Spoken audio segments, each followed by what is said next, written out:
Bom dia, segundo ano, tudo bem, pessoal? Vamos lá? Literatura hoje, hein?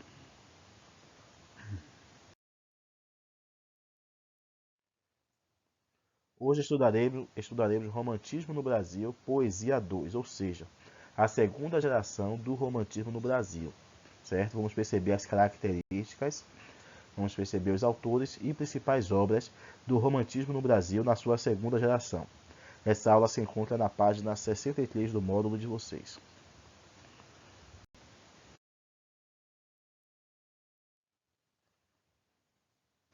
Vamos inicialmente ter uma visão geral do que foi o romantismo na segunda geração do Brasil.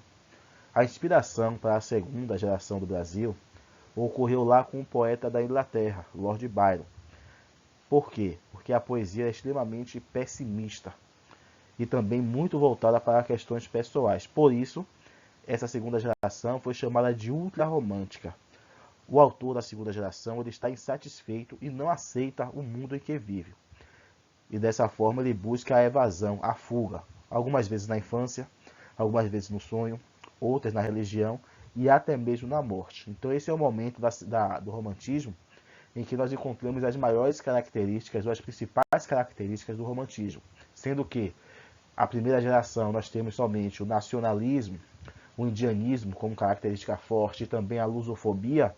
Já a segunda geração nós mergulhamos nos excessos românticos. Por isso essa geração é considerada a mais romântica, a ultra romântica, certo? Então vamos perceber agora como cada autor demonstrou essas características dentro da sua poesia.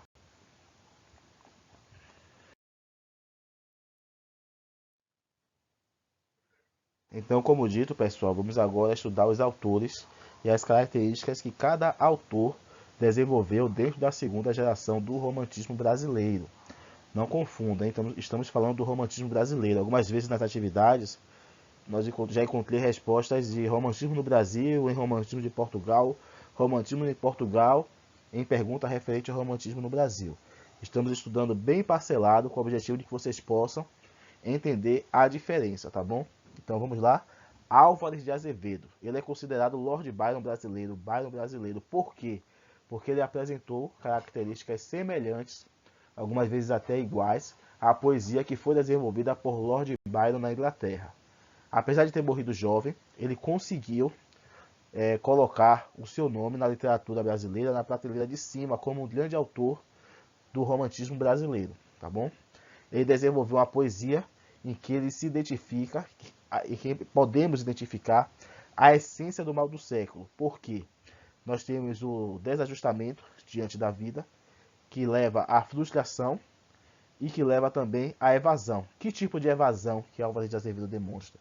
Ele busca evadir para a morte, certo? Então, essa fuga que Álvares de Azevedo tem, essa evasão, é a morte. A morte para ele é a solução para os problemas que ele encontra na vida. Ele fica tão frustrado que ele prefere morrer. Como principais obras nós temos A Lida dos 20 Anos, O Poema do Frade, Noite na Taverna e Macário.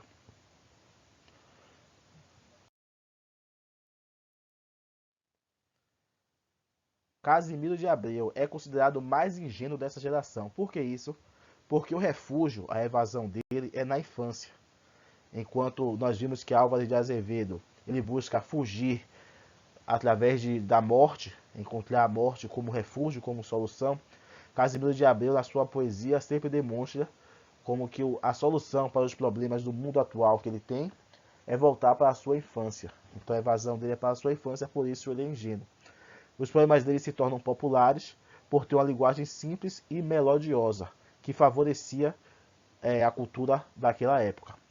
Como obra de destaque, nós temos somente Primavera. Temos também como autor de destaque desse período Junqueira Freire. Junqueira Freire ele viveu um conflito entre a vida religiosa e mundana. Então ele ficou meio que em cima do muro e a solução para os problemas que ele encontrava na sua vida era justamente a religião. Ele buscava encontrar na religião a solução para os seus problemas, para as suas tensões e frustrações com a vida. Porém, essa religião também gerava frustrações e decepções que resultava em uma obra pessimista, em uma obra que tinha uma visão degradante da vida. Como principais obras nós temos Inspirações, de Claustro e Contradições Poéticas.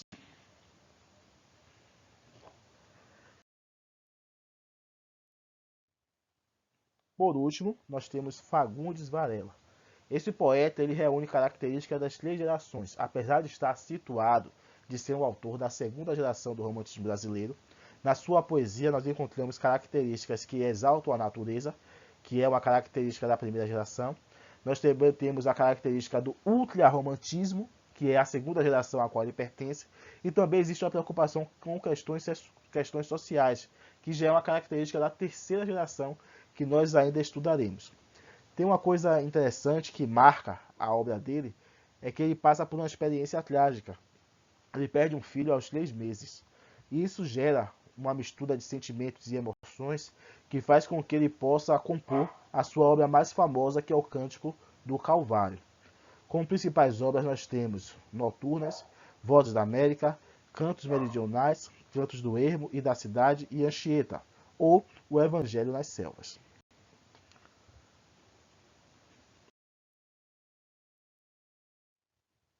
Eu coloquei aqui um exemplo de uma poesia de Álvares de Azevedo, da segunda geração, para que vocês possam perceber como funciona isso de evasão, de fuga do autor, tá bom? É um fragmento da obra. O título da obra é Lembrança de Morrer. Observe.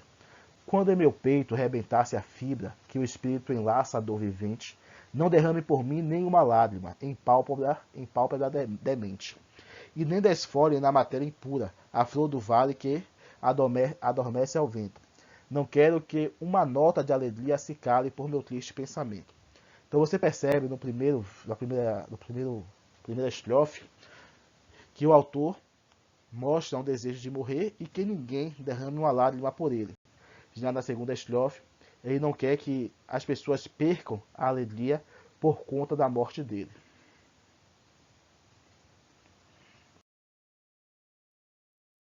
Atividade para casa, página 66 até a 70, hein? Bastante páginas dessa vez. Bastantes páginas aí, então caprichem aí e mandem a atividade no tempo correto, hein, pessoal? Qualquer dúvida, falem comigo através do WhatsApp. Tchau, tchau.